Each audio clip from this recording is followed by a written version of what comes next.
नमस्कार, मी पंजाब डक. एक दोन ठिकाणी आज तुरळक ठिकाणी पावसाचा अंदाज आहे म्हणून हे लक्षायचं.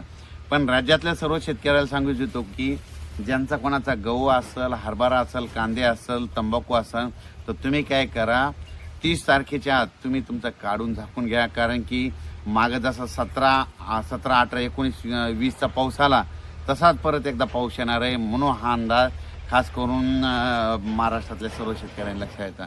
मग सांगायचं झालं तर हे पाऊस कुठं पडणार आहे, तर सांगायचं झालं तर सुरुवातीला हे पाऊस काय होणार आहे की सुरुवातीला येणार आहे म्हणजे नंदुरबार जिल्हा, धुळे जिल्हा, धुळे, मालेगाव ह्या पट्ट्यामध्ये काय होणार आहे, तो पावसाला सुरुवात होणार आहे. पण 30 तारखेपासून काय होणार आहे, 30 तारखेपासून तुम्हाला एक जिल्ह्यावाईज सांगतो. 30 तारखेपासून नंदुरबार, धुळे, जळगाव, त्याच्यानंतर बुलढाणा, अकोला, अमरावती, वर्धा, नागपूर, भंडारा, गोंदिया, चंद्रपूर, यवतमाळ, वाशिम, हिंगोली, नांदेड, परभणी, जालना,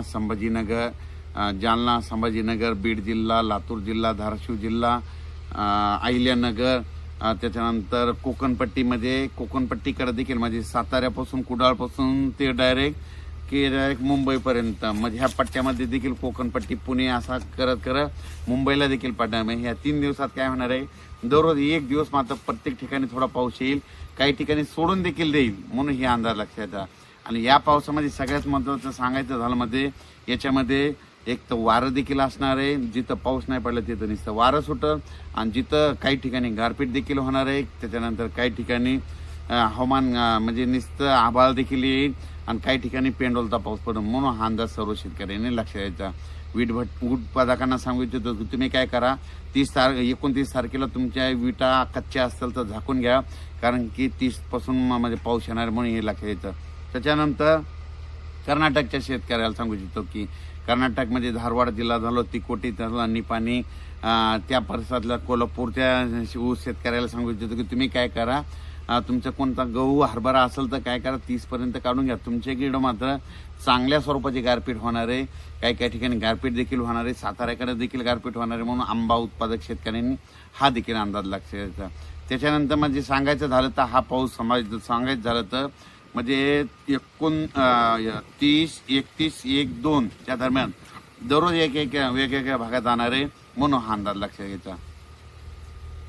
आणि परत एक शेतकऱ्याला सांगू इच्छितो की या वर्षीचा उन्हाळा म्हणजे 2024च्या उन्हाळ्यात आता यापुढे अवकाळी कसा येणार, यापुढे तुम्ही काय करा, एक गोष्ट लक्षात घ्या, कंप्लीट 10 दिवसाला राज्यात अवकाळी येणार. म्हणजे हे गणितात लिहून ठेवा. म्हणजे किती म्हणजे कसं होणार आहे की ऊन तापणार, ऊन आता पारा चांगला 38, 39, 40, 41 जाणार, 8 दिवसामध्ये जाणार की लगेच 10व्या 11व्या दिवशी लगेच पाऊस हजर होणार.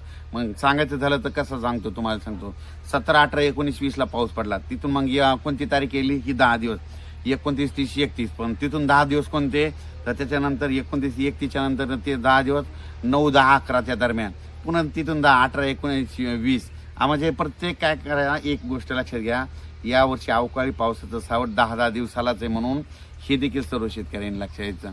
मग सांगायचं झालं तर मग काय करायचं, हळदीवाले खास करून शेतकरी वाशिम जिल्ह्यातले, तर त्यांना काय करा, तुम्ही काटकसरीनं तुम्ही तुमची हळद कशी साठवून शिजून झाकून ठेवायची तुम्ही तुमची तयारी ठेवा. कारण की राज्यात मध्ये सध्या यावर्षीनं काय होणार आहे, 10 दिवसालाच एकदा वातावरण खराब होणार आहे. पण हे पाऊस तुम्हाला सांगतो अवकाळी असतो, अवकाळी सगळीकडे पडत नाही म्हणून हे सर्वप्रथम शेतकऱ्यांना लक्षात येतं. अवकाळीच असतो, एका भागात पडतो, कोणत्या भागाला सोडून देतो म्हणून हे देखील सर्व शेतकऱ्यांनी लक्षात घ्यायचं. नाशिककडल्या कांदा शेतकऱ्याचे फोन देखील आले, तर त्यांचं म्हणणं की काय होईल, तर त्या कांदा उत्पादकांना सांगू इच्छितो की तुम्ही काय करा, तुमचा नाशिक झालं, सटाणा झालं, त्याच्यानंतर मालेगाव झालं, त्याच्यानंतर येवला, त्याच्यानंतर निफाड, त्याच्यानंतर वैजापूर, गंगापूर, कन्नड ह्या पट्ट्यामध्ये देखील कांद्याचं खूप आहे. पण त्यांना सांगू इच्छितो की तुम्ही काय करा, 30 तारखेपर्यंत तुमचा कांदा असला तर काढून घ्या, झाकून घ्या. कारण की 30 तारखेनंतर तुमच्याकडे देखील पाऊस पडणार आहे. कोपरगावकडे येणार आहे, शिर्डीकडे येणार आहे, राहत्याकडे येणार आहे, राहुरीकडे येणार आहे, अहिल्यानगरकडे येणार आहे, संगमनेरकडे असणार आहे. म्हणून सांगायचं झालं तर अहिल्यानगरकडं देखील चांगला पाऊस पडणार आहे म्हणून हा अंदाज घ्यायला लक्षात यायचा. पैठणकडे देखील पडणार आहे, गेवराई, बीडकडे देखील असणार आहे. म्हणजे सांगायचं झालं दररोज वेगवेगळ्या भागात हे पाऊस पडणार आहे म्हणून हे लक्षात यायचं. ज्यांचा गहू आलेला असेल, हरभरा असेल तर तुम्ही काय करायचं, कांदा असेल तर तुम्ही तुमच्या पिकाची काळजी घ्यायची. डाळिंब जे शेतकरी त्यांना सांगू इच्छितो की काय होणार आहे, 30 तारखेपासून ते 2 तारखेपर्यंत पाऊस कन्फर्म आहे.